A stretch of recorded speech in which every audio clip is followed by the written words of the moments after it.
Hey everybody, welcome back. In this lesson, I'm going to be talking to you about how to set bookmarks and what they are used for.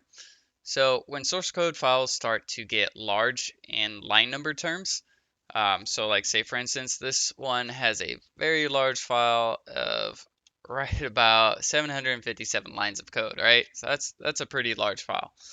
Um, it's useful to have a way to navigate to key areas, and a bookmark provides such help as this, right? So, um, to set a bookmark, what you want to do basically is set a cursor to the line that you want to go to.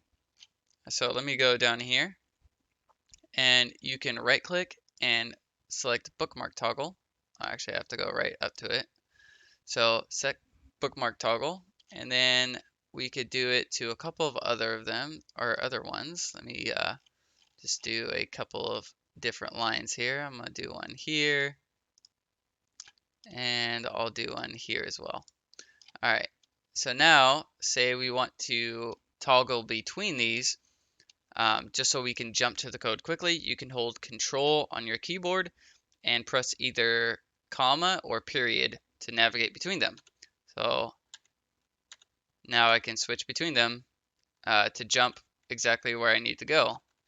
Right? So this will help you a lot, especially if you're coding on something and you maybe just did like a test with it and you need to come back to it later to adjust the code to make it, function a little bit better, or you can add different features to it or whatever you need a bookmark for. This is a great little feature and I highly suggest you use these, especially with large files. And with that, I'll see you in the next one, guys.